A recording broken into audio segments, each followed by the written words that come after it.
everyone. Welcome to the Founders and Startups podcast. This is Lisa Vogt. I'm an executive and leadership coach, and today I am happy to bring you my guest, Ann Mahlum, founder, owner, and CEO of solidcore. Hey there, Ann. Hi, Lisa.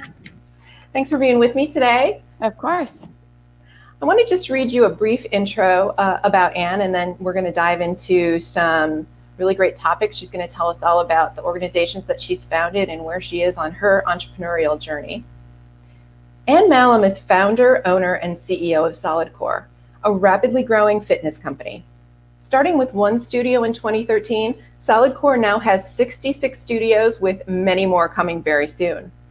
Over 100,000 clients work out at solidcore, including Michelle Obama. Ann founded her first organization in 2007 when she created Back on My Feet, a nonprofit that uses the power of running to change the way those experiencing homelessness see themselves so that they can make real change in their lives.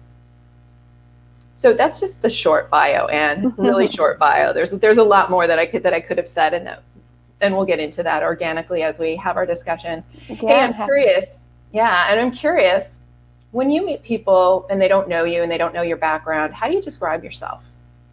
Good question. When people sort of ask what you do, I've learned that I'm like, how do I answer that? And I've started asking people how they spend their time or like what's important to them. Because I find if people would ask me that question, that I would be able to answer it more easily, because everybody wants to know like what you do for work. Yeah. And work is defined as like, oh, what do you do for money and who pays you?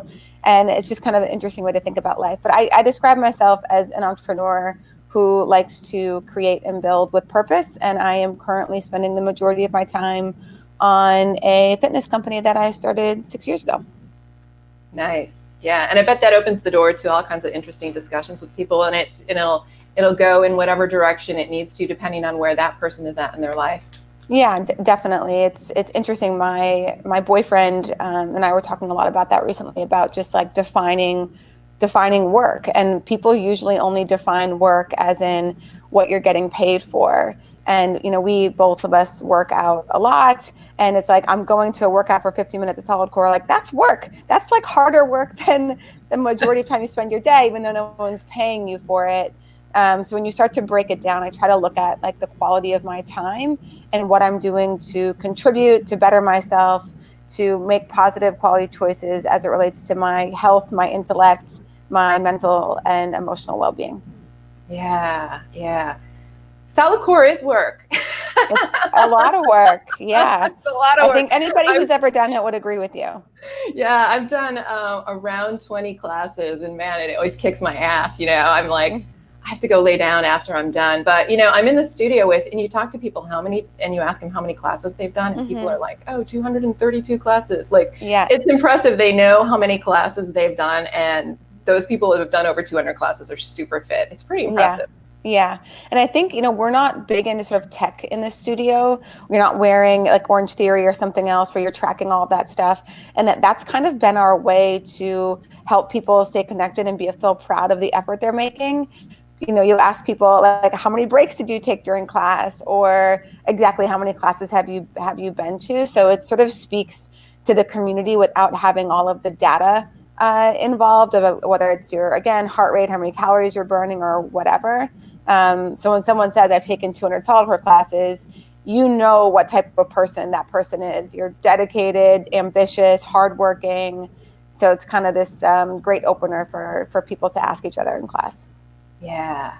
Well, you know what? We're kind of diving into solidcore. So I should ask you, for people who haven't taken it and haven't been to your website yet, can you describe solidcore? This is like our biggest marketing advantage and our biggest disadvantage, because you can't really put us in a category. People want to know what type of workout it is. So I usually default to saying it's a very intensified version of Pilates. And it's slow and controlled movements. That is one of the most intense but safe workouts you're ever going to do, that focuses on building and breaking down your slow twitch muscle fibers, which are the muscles in your body that help you look long and lean and toned, and also make you a much better athlete if you get those muscles and those muscle fibers, really active as well as strong. Right. And we talked about the number of studios that you have, and and you're rapidly growing that number. So what does someone see when they walk into a solidcore studio? So when deciding in the beginning, the first studio I had, 6 years ago, boutique fitness still felt very feminine to me. And it almost felt like, at least my perception of it was that it was like an easier approach to fitness, catering to females. And obviously, I am a female and women are a lot in our clients, but I wanted to have this sort of gritty feel to it that balanced the feminine and masculinity of textures in the studio. So when you walk in, you're going to see clean, simple space balanced with like palette wood and like really cool, bright wallpaper. And, solidcore and an aluminum sign with our brackets. And then, of course, you're going to see the machines, which the workout is done on, which I think are very sort of sleek and branded. So it's this welcoming, simple, but inspiring space that isn't trying too hard, if that makes sense. Yeah, so that speaks to the branding work that you and your team did. I don't know, at what point did you say like the branding, the look is so important? Let's spend time and money on that. Was that with your first studio, or did it evolve as you developed more studios? Yeah, if you look at our first studio isn't around anymore. We had to close it due to sound issues. But the first studio looked very similar to the studios we have now. We've upgraded a little bit along the way, but these elements of again, concrete, the floor, if you take class in the studio, like there's not a polished or sort of floor that was put in. It has this rawness to it, which is really about the workout. My background is branding and marketing, so those things sort of come innate, and they were very prevalent in the early stages of the company.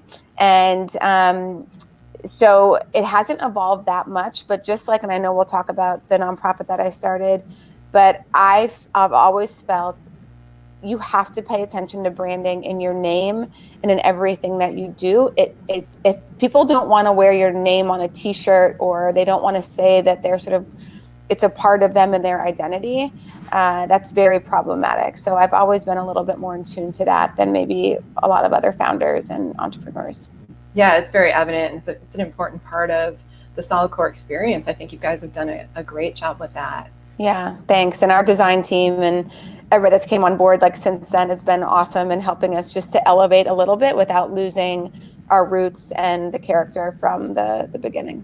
Right. Hey, I also want to say, if you're listening to the audio podcast, you're just hearing Ann and I talk. But if you're watching our video on YouTube, you'll have noticed that Ann just blew a kiss to someone. Yes, I did. I was like, sorry, it was my boyfriend who's leaving on a trip, and I was like, you're going to be leaving in the middle of this podcast. So I was hoping to be more subtle than that, but awesome. when you're on video. Yeah, no, that was really cool. Real life with Ann Mahlum. Yeah, exactly. Exactly. I would love to know, what was your first venture? Were you like the kid who had like a paper route? Were you shoveling snow in North Dakota? What was your first business venture? No, I didn't. I've always sort of been creative, and I love playing games and really active and into sports as a kid. But entrepreneurship wasn't something that I learned about or knew about. I always have felt from a really young age that I was supposed to do something big and important. I just didn't know what that was. And it didn't really surface. My entrepreneurship game, I feel like got started a little bit late, because I do feel like many people, entrepreneurs, like, oh, since I was age of 6, like I had this little side gig that I started baseball cards or something. That wasn't part of my journey or story. But there was this race that I created when I was 25 years old called the Dash for Democracy. And it was a 5K in Philadelphia around election time. And as many people know, Philadelphia is the birthplace of democracy. And so I thought it was this really cool concept. The 5K was around giving your voice legs. And it was for the nonprofit that I was working for at the time, which was a political watchdog organization for the city of Philadelphia. So it was this bipartisan sort of cool event that I thought would help the organization's image of being a little older and staunchy, that, we could do this fun sort of, 5K, and people would show up in costumes with their candidate who they would be supporting, or an issue that was important to them. And that was kind of my first taste at it. And Since then, yes, I've created sort of 2 organizations, but even within them, underneath their umbrella, has been a lot of creation and innovation along the way to support, the companies themselves. That's awesome. Giving your voice legs. I just wrote Yeah. that down as you're saying that. I love that. And also, so Anne, I was noticing that there's this through line, like the solid core tagline, about create the strongest version of yourself. Mm-hmm. Create the strongest version of yourself. And what you were saying with Back on My Feet was homelessness does not define you. Right. Which is the same as create the strongest version of yourself. Yeah, there are similarities. You asked me earlier kind of how I describe myself, and the kind of entrepreneur I had then, yes, has been purposeful, but it's also creating these branded experiences in innovative ways. And the first one around Back on My Feet, of using sport to change your identity and to help bolster emotional sort of health and well-being.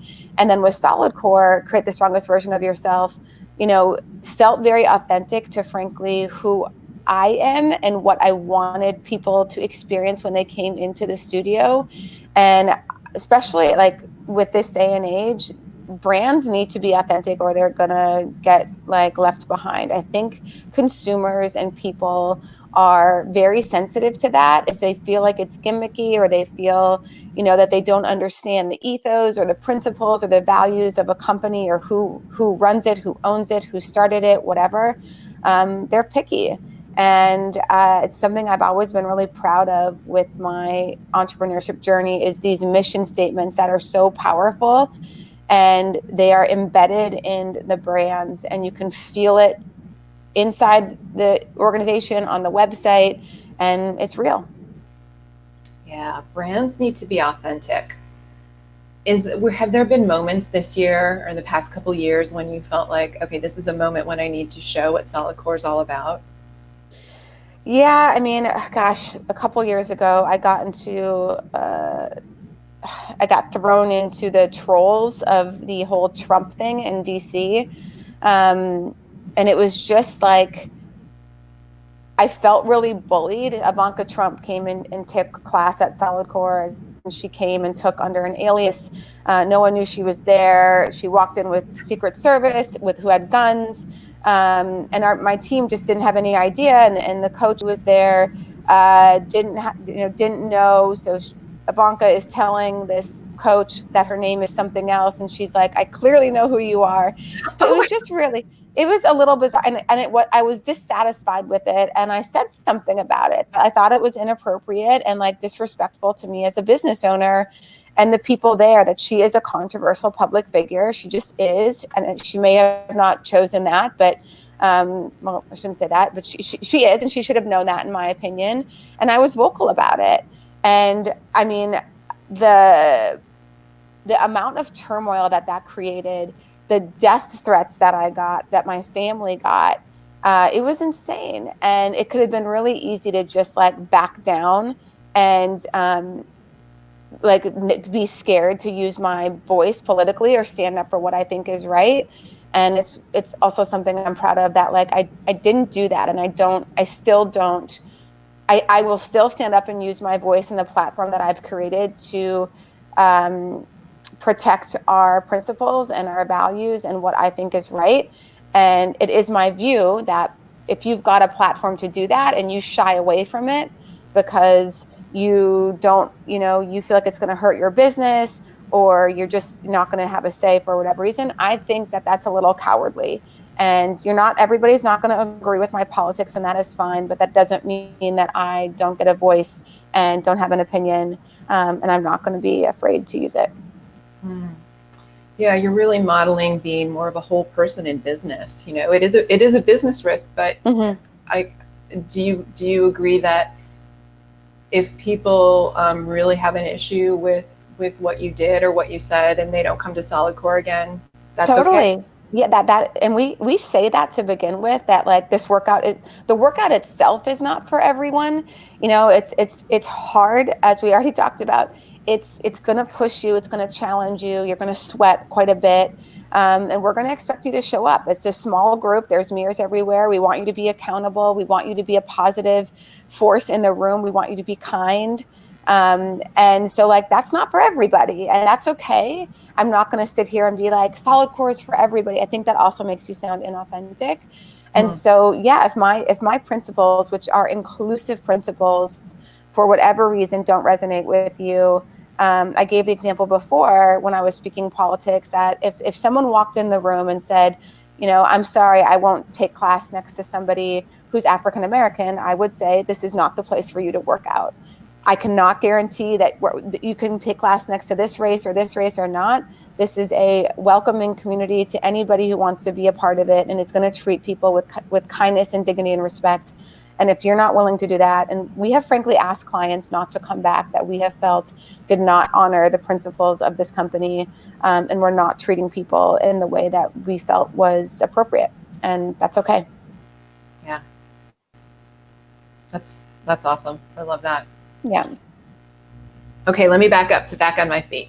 Okay. So was that born out of that initial race that you just talked about, that one that you created in Philadelphia? No, it was separate. So that first Dash for Democracy was a part of a different nonprofit that I was just an employee at.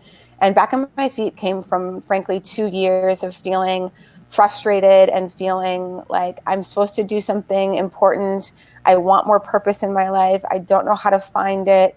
And I think a lot of people go through that at some point. You just kind of want to know why you're here, and you want your life to be meaningful. And I didn't feel like I had a lot of meaning and purpose in my life. So it was 2 years of just kind of like looking underneath the proverbial rock and trying to figure out what I was supposed to do. And I was running all the time back then, every morning at 5:30. And there was a homeless shelter very close to my house to my apartment in Philadelphia at the time. And I started to connect with this group of guys outside the homeless shelter. And it was just like this light bulb, just like that one, one day that was like, what am I doing? Why do I just get to be the runner when I know how powerful this sport is and how much it's helped me with my confidence, feeling invincible, feeling sure of myself. And these guys have to be the homeless guys that are on the corner every morning. My dad, Lisa, is also an addict. I talk about it a lot. He's okay with me talking about it. But that was a big reason why I was drawn to these individuals as well, is because I saw a lot of my father in them. And I had this idea to start a running club for the shelter. And it took a little convincing from the staff there that this was going to be a good idea. And fortunately, they let me start it. And within a few short weeks, I knew that like this was going to be something amazing and be much more than just a running club, that the running was going to be the impetus for people to help really create massive self-sufficient change in their lives. So you had that wake-up call when you were in your 20s. Like, how old were you when you were? 27. 27, which is fantastic. Congratulations on that, because a lot of people don't have that wake-up call until much later in life, and some people not at all. So our society is benefiting from that sort of calling that you felt and that you honored. Oh, go ahead. Sorry. No, I was going to say it's interesting to think about that too. And I'm a big Tony Robbins fan. Some people don't like him, but again, these are my opinions. And I went to Tony Robbins last year, and I started doing a lot more work on him after a breakup that I went through. And one of the most powerful lessons that I think that he teaches and talks about are these values that humans have, and their needs and values. And he is convinced that every human has the same 6 needs. They're just prioritized differently. So your 6 needs are security, variety, significance, love, growth, and contribution. And people who are interested can, Google that and find out more about it, because I'm sure we don't have enough time to talk about everything. But it's really a cool thing to be checking in with what your values and needs are. And there's no right or wrong answer, but it just helps you honor yourself a little bit more and really take stock of how you're spending your time and what you're saying is important to you versus where your energy and efforts are actually going. And it's something I do on a pretty regular basis. Yeah, preach, Anne. I love that you're saying. I love how you're describing that. Like, those are my people. That's who I work with. It's people who really want to create a more fulfilling life and be true to their values. And so I love hearing you say that. I think there's so much great personal development, professional development out there that people can tap into. And it's, that's incredible. Did you do was it a long weekend with the Tony Robbins group? Yeah, it was the big one. It was Date with Destiny, and it's 6 days, and it's 11, 12-hour, sometimes 14, 15-hour days. You start at like 11 in the morning. And I mean, if people said this before, but like people are like, oh yeah, Tony will go till 3 in the morning. And it's just true. And he is, I've never seen a speaker or a performer. Performer's a weird word because it sounds like he's kind of acting, and it's not. It's very true, and he loves to help people, and he's all about accountability and personal responsibility, which I take a lot of ownership for that in my life as well. But yeah, it was very formative, and I have actually sent several of my solidcore employees to similar events because I want them to feel as excited about their potential and knowing they are empowered to have whatever life that they want to, but they have to make the choice. And once you realize that you are in control of that choice, you stop playing the blame game, you stop being the victim, and you really, again, for me, you start to take stock of like how you're spending your time, and does it line up with what you say you want or what's important to you? Yeah, fantastic.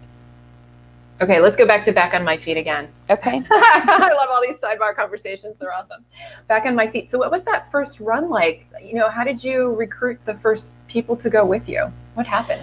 Oh gosh.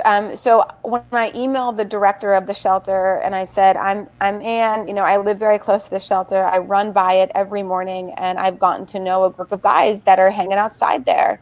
And I would love to start a running club for your shelter. Is that possible?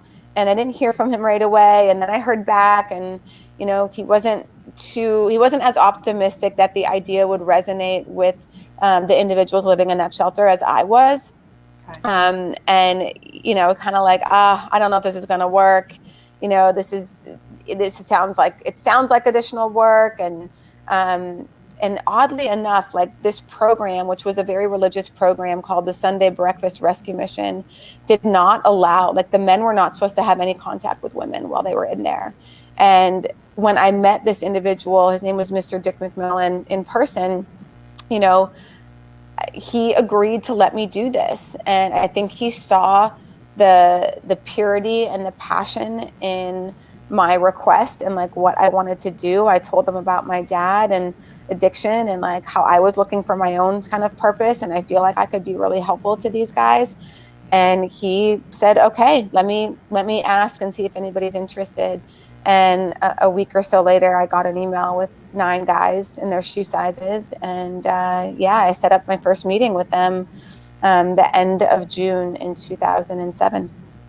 You got their shoe sizes, and then so you went and procured sneakers? I did. I got them all donated from a local running store. One thing that is people talk about, everybody has superpowers, right? And one of my superpowers is I am very convincing without being annoying. And I have used that in my favor. And I think, again, the authenticity of my passion can really shine through, and it gets people excited to support what it is I'm trying to accomplish, and like you want to be a part of it. And I try to use that for good in a way that's I think is going to make positive impact. So yeah, this running store called Philadelphia Runner was super supportive and gave these shoes. And I remember meeting the guys for the first night. It was in a chapel. I walk in there, I'm the only woman, of course, and these guys are kind of skeptical of me. They're not really sure what I'm doing there. They were also shocked because they're like, what is a woman doing in here? We're sort of not supposed to have contact. And I swear, Lisa, I had really felt like I had been found. Like I was so lost the last couple of years, spending so much time by myself. And I walked into that shelter, felt like I belonged for the first time in a long time. And it sort of was reaffirming for me to know that like I need these guys just as much as they need me. And we all signed this like beautiful dedication contract that night that really sort of set the tone for what the rules and guidelines were going to be for the running club. And you had to show up every Monday, Wednesday, Friday on time. And you had to come with a positive attitude and support your teammates. And those were non-negotiables. If you couldn't agree or adhere to them, like this isn't like this isn't for you. But they're not negotiable. And these guys, I still remember the looks of sort of at each other and me, that no one had really looked at them like that in a really long time, if ever, that they were capable of this excellence and achieving and performing and showing up for themselves and for this new team. That's amazing. It was very cool. So there's so much I want to ask you about this organization, but due to time limitations, I want to ask, can you give us, so then what's the quick timeline there? So you had this one club and then it grew and grew, and at some point you exited. Yeah, so that was 2007. And I walked away from a corporate job that I just got, and I was supposed to start. And once back on my feet started, I was like, this is what I'm supposed to do with my life. I have to try this. I need to, give it everything I got and see if I can build it into something more than a running club. Surrounded myself with really smart people, and we started experimenting and growing and building and screwing up and like learning, and had really built something incredible over 6.5 years. That was a pretty big organization for a growing nonprofit, which doesn't happen very often. Nonprofits don't scale very well because there isn't, a for-profit business model. I grew it to 12 cities with my incredible team, and I started to get this voice again that it was time to do something new. And it took me like 6 months to really pay attention to that voice, because I fought it for a long time. Anybody who's listening who is a founder knows when you create something and it's working, it's like, this is unbelievable. And I felt guilty for wanting to do something new when I had so much purpose and my life was so incredible. But I had to accept that I am a creator, and it is my job and gift to the world to create. I'm not an operator. I'm not the best operator out there. There are people way better than me to do that. And so, after I felt 6.5 years that this thing was built enough to run without me, and had put the infrastructure in place in 2013, August was my last day. And then I had my first solidcore studio open by November. What? Oh my It was pretty fast. That's amazing. Yeah, it was kind of doing solidcore on the side while you were still doing back. I didn't. I made the decision that I knew what I was going to do next, and so I ended up. I told my chairman of the board at that time in May, and we worked through a transition plan and through August, and we started to start a search for the next CEO. And during that same time, was working to get things ready for solidcore, and looking at real estate for my first lease, doing things I needed to get in place to get it open, because I knew that I didn't need a lot of transition time. I was hungry for my next thing. I'm not somebody who you'll ever find sitting on a beach for a week. It's fine for those who want to. It's just not in my DNA. I don't need a lot of downtime. I just sort of jumped right into the next thing, and had the first one open November 2nd, and then had my second one open within 4 months, and then the third one open by May. And since then, we've just been constantly on the grow. Well, there's a conversation that I have with founders pretty regularly, which is, if I exit from this organization that I created, that I love, do I exit entirely, or do I keep a hand in it? Am I on the board? Am I still involved at some level? What was your experience with Back on My Feet? Are you still involved? Yeah, it's a tough balance. So I tried this. So I consulted for a little bit afterward, and then I sat on the board. But it was too complicated. Everybody there, and you have a new CEO, and you have the founder and CEO sitting there, who raised money and built this thing, and obviously did a decent enough job that it was operating in 12 cities and whatever. So it was challenging to make the switch, to get the board to look at this sort of new CEO and not look at me to do the work, solve the problem, or whatever. And I felt like that must have been really difficult for that particular CEO. And she didn't actually work out. She didn't they ended up letting her go within the first kind of 6 to 8 months. And then somebody else who was the chief operating officer at the time when I was there has been running the organization for the last 5 or so years. And has been doing a great job as, as an operator. So for me, because I am an all or nothing kind of gal, like I'm like that with my dating life, I'm like that in everything I do. If I'm not 100% in, I'm just not interested. And you're not going to get like the magic of myself. You're going to be disappointed. So for me, I have to be done and be like, it's time to move on. And it's my job. And this is very important for any founder listening. I think it is the number one thing you can do when you start something is make sure you're building it in a way that it works without you.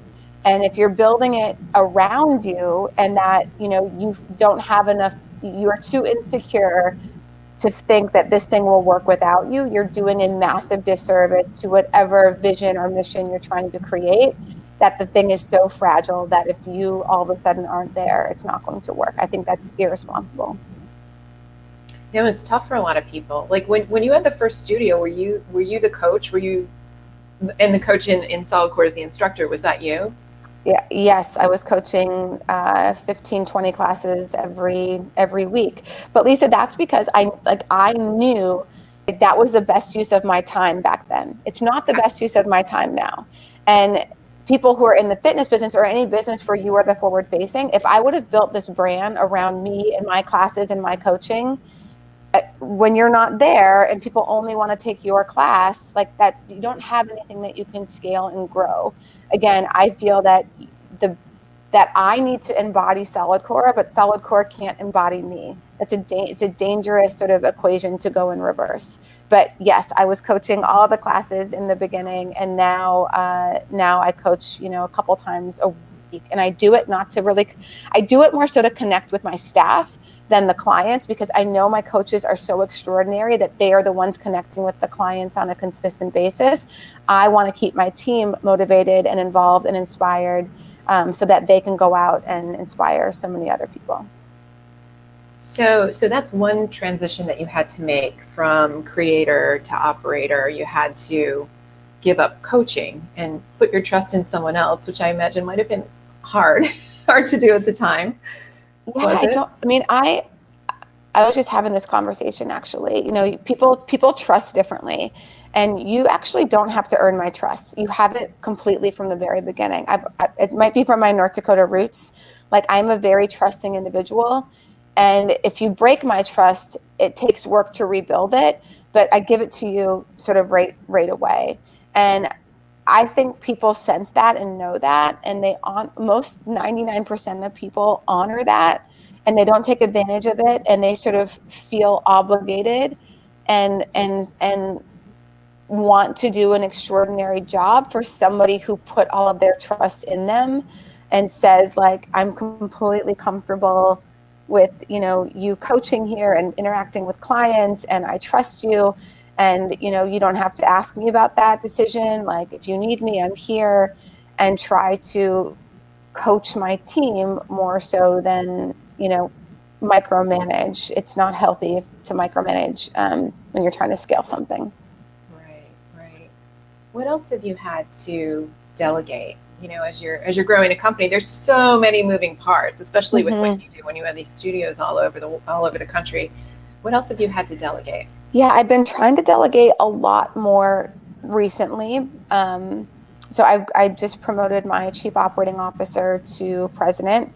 He is a tremendous COO. He's so organized, and I trust him a lot with the operations. I still have a very creative vision, and we'll have strategy meetings with my team. And then the team does this amazing job of course, adding their input and opinions, but then executing. So if it'll be like, we need to improve our retention by X percentage, how are we going to do that? Right. And we'll kind of brainstorm, but then the team will really take that and, put it into action and frankly, do a little bit of trial and error. But knowing that they have the support of myself to do that, and that I trust them, allows them to take a little bit of risk or feel like they can bring their creative ideas to the table. So frankly, I delegate a lot, especially operationally, because that is not my strong suit or my like top skill set. And I'd rather have someone do that work who's much better at it. Yeah. Okay.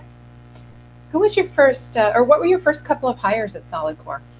Yeah, the first couple of hires were sort of people who were, again, much more organized than I was. I hired a director of kind of operations, and then I hired a client service person. Director of operations was helping with the finances, the books, the payroll, all of these things that take time, and you need to make sure that they are done, done right. So it takes somebody who's scrupulous and detail oriented, and super organized. And so it was like, I need someone to help with this stuff who can do a lot of things really well. And then I need somebody from the client services perspective, because our client group is growing, to manage all of that aspect of the company, knowing that those roles were going to continue to grow and those departments were going to continue to grow.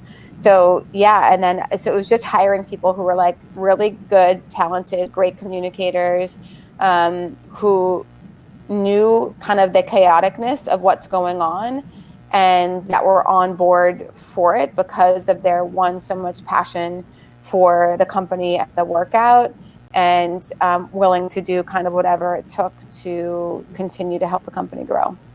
Yeah. And then what about your physical space that you worked out of? Did you start, like, where did those two people come to? Did you have an office? Did you have a co-working space? How did you work that? No, we worked out of my apartment for years. Okay. And the apartment in DC, we worked out of there until frankly last year, the beginning of 2018. Might have even been later than that. Might have even been like, I think April or May. And like I would wake up in the morning at 7 a.m. and like people would already be downstairs in my living room working. So it was, we needed to get office space. I always sort of felt like, we'll just keep working out of my apartment. It's fine. Because it's like, I don't want to spend the money on something that like we can't generate revenue from. So it took me a long time. And then of course, once getting the space, which now we've outgrown and are moving into bigger space January 1st, Wow. it's nice to have obviously an office, a little bit of separation of church and state, and that people feel much more comfortable, working out of, instead of feeling like they're invading, Anne's personal space here. Yeah, again, you were all in. You're like, do they have a key to your apartment? Oh yeah, everybody knew the code to get in, and it was just like come here whenever you want. Yeah, it was very. I talk about my life a lot, that I mix my food together. Some people compartmentalize of like, this is work and this is whatever. I am play and work and personal and professional all the time, which can get a tricky dance to do. But for me, the pros outweigh the cons, and I prefer to operate that way. It makes people really get a sense of who I am. And one thing I think, if you went and asked a back on my feet member to describe Anne, and then you went and asked, a CEO over at Accenture to describe Anne, they would give you the exact same answer. And I really like that about myself. I don't have to worry about being someone different based on who's in front of me. Yeah, there's a lot to be said for that. And the way you're describing it made me think of a family business, where you're just like constantly in and out of each other's lives. Now it's family dinner, but we're still talking about business, that sort of thing. Well, and I think, Lisa, if it's all business, people just don't care as much, right? We don't care about just numbers. We care about the people that we're working and the clients that we're helping. And when you involve that human element and people really get to know you and hopefully like you, and know what, again, your values are and who you are and how you show up, they feel like it's more of a family business. And we can talk more about that too, but it's everybody that works at solidcore. Some people have, real equity, but everybody who's an employee is part of a long-term investment plan that when the company sells, they will get a portion of the sale value. And that was really important because what we talked about earlier, that lines up with my politics. How can I talk about being a liberal and a Democrat if when I sell my company, the only people who are going to benefit was the top 1%? They are at odds with one another, and it didn't feel right to me. And yeah, so I was like, we're going to run this company the same way that I wish the country was run. Yeah, that's a great model. That's a great model. Well, can we talk about the financing a little bit? Do you mind sharing some of that? No, I'm go ahead. wondering, yeah, I know that you did take on investors, but from the very beginning, how did you fund the business? So the first studio, I put all of my chips in. It was all of my money that I had saved over the years. Yeah, and it was definitely scary, right? But and I remember talking to somebody that I was very close to, and he was more than willing to invest, and his offer was 75,000 for 33% of the company. And money is such a relative thing, as you know. But back then, when I was putting about 180 grand in, I was like, oh, this feels like a smart thing to consider. I don't have to put all of my money in if this doesn't work out. Like, what am I going to do? And I remember negotiating with this individual, and me trying to negotiate for more and him less. And his negotiation style was, well, you don't even have a studio yet. Like, this may not work out. Blah blah blah. And for me, I was like, why would I take money from somebody who's trying to put doubts in my head to get a better deal? Right? Like, this person's trying to make sure that he gets the best valuation deal possible and is trying to convince me that I don't have anything or whatever else, but he really wants to invest in it. So I was like, you know what? If I'm not all in and not willing to be all in, then I shouldn't open this studio or company, because like it's not going to work as well as it could if somebody else opened it and was all in. So I turned down the offer and put it all on the line. And it was profitable from the very beginning, which was very fortunate for it. People fell in love with the workout, the community, the brand, everything, and it just kind of took off. And I invested the profits of the first studio into the second, and just kept doing that till we got to 28 studios. And then I was like, I want to grow faster. I want to grow more, and like 3 by 3, not 1 by 1 anymore. And I also want a partner who can help me do that, because this is getting big and I don't know everything. And I wanted somebody who could really help be a great sounding board. So I started to do the investment raise and the dog and pony show, and met with a lot of people in New York and got a lot of great offers from folks, and ended up choosing, ironically, this group out of Utah they're called Peterson Partners. It's a Mormon family fund, and they were unbelievably kind, authentic, and also very accepting of who I am. I'm not Mormon. I like tequila. Like, I wear crop tops. I have tattoos. And we had this mutual respect for one another, and neither one wanted to change each other. They just wanted to support solidcore and what it is that the vision was, for the company to just continue to open and help as many people create the strongest version of themselves. And it's been a very harmonious marriage ever since. Fantastic. How did you meet them? I met them through my lawyer, and I met my lawyer through the Soul Cycle founders. That when I was looking to raise money, I called them or I got connected to them, and they were very kind and helpful and said, you need to use our lawyer. He's expensive, but he's the best. And they were not wrong. His name is Steve Seiser over at Lowenstein. And Steve connected me, and he's like, this is amazing. I have a lot of connections in this space. Let me connect you to, several different PE firms and venture funds, and let's see what we can do here. And yeah, I met Matt that way. So I think that's an important lesson too, is that you hire a professional to help you with aspects of your business, legal, accounting, finance. And the really good ones, you're also getting the benefit of their network, not just their skills that you're hiring them for directly, but their network and their expertise and what they've experienced out in the world. Yeah. So I love that you tapped into that. It's a great lesson.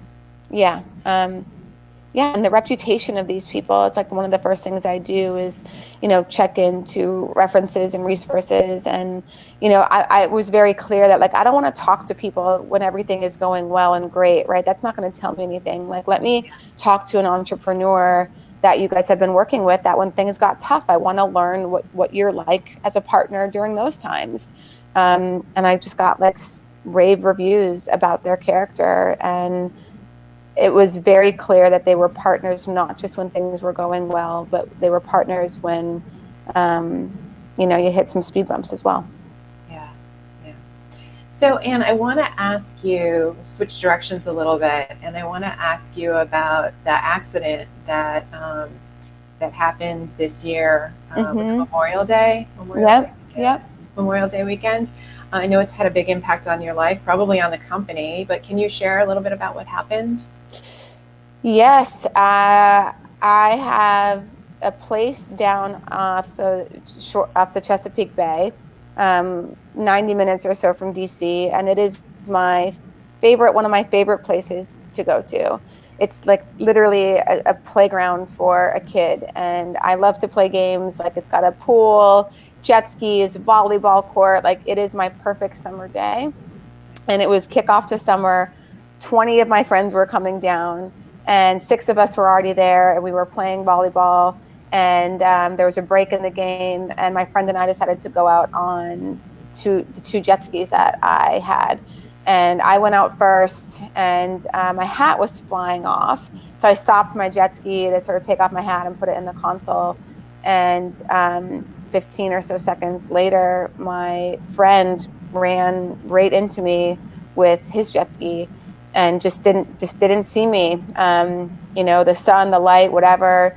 Yeah. When you're on a jet ski in the boat, and it's not like a car where you're like, need to make sure you stay in this very narrow lane. It's open water. So just, yeah, very unfortunate freak accident. So he ran into my leg, flew me off of the jet ski in the water. My leg had broke. I had a compound fracture. So massive, wound in my leg, unfortunately, like in this dirty water. I crawl down the back of my jet ski. My friends come over. There was fortunately a boat. Very challenging to kind of get me out of the water because I was in so much pain, and obviously we didn't want to get any more water in my leg. And yeah, then took a helicopter to Baltimore Hospital, shock trauma. And then what ensued was 5 surgeries, several blood transfusions, and a wound vac that I had to carry around with me for 6 weeks. So the wound would heal, then skin grafts, and then an infection, which happened in August. So, things seemed to be going in the right direction. And then, yeah, my leg, again, just something didn't feel right. And fever and just a ton of pain. And the leg got infected at some point, whether it was from the water or the surgeries. So yeah, I was back in there in August, and that was tougher than the accident because it felt like I've never had a serious injury before. Yeah. And so to break your femur, there's a rod in my leg now with pins and whatever, and that alone, and then you start to feel like you're making progress. And I was in PT, and then to like have it come back and be like, back to pretty much square one. I was in a wheelchair again. Like tons of pain, a very strong antibiotic, which was messing with my energy. I was always tired and mood. And you get this feeling of like, this is going to be like, this is going to be forever, because it was just, in hindsight, it's been 6 months now. But for 4 months, it was just all consuming and like constantly talking about my leg, and everything had to be about my leg. It was very challenging. And the thing about accidents, Lisa, especially traumatic accidents like that, well, all accidents, but ones that really kind of change your life, there's no warning. You get no consent. There's no prep time. Yeah. And everything else we do, especially in the ways of success or decisions that are big, like big things that can change your life, you talk about them for maybe weeks or months. You have the pros and the cons. You prepare. You're emotionally, getting yourself ready to do something, whether it's move across the country or get married, have a child, whatever. Yeah. And in this instance, it's like you feel like somebody robbed you. I felt like I got like someone stole from me, and you fight these anger emotions. So it was a lot of like emotional work for me this summer, to find gratitude, and to accept and to be grateful for the fact that it was like just my leg and nothing, obviously nothing else, because it could have been a whole lot worse than that. Gosh, I never thought about it like that. Yeah, your life changes in a flash, and you didn't plan that. Yeah. Incredible. So you're turning this into, of course, you're finding the silver lining, right, Anne? So tell me about how you're combining this with a race that's coming up in 2020. Yeah. So I 2 months before this accident happened, I had just completed a really big goal of mine, which was to run a marathon on every continent. So I had just been to Antarctica, finished this marathon, and I hadn't ran a marathon in like 5 years. Like I took a break from running. I didn't really plan to take a break. It just kind of happened. I was doing a lot of solidcore. And I was like, I'm going to get this goal like done this year. I'm doing it. I signed up 7 weeks before this Antarctica marathon. There was an open spot. I took it.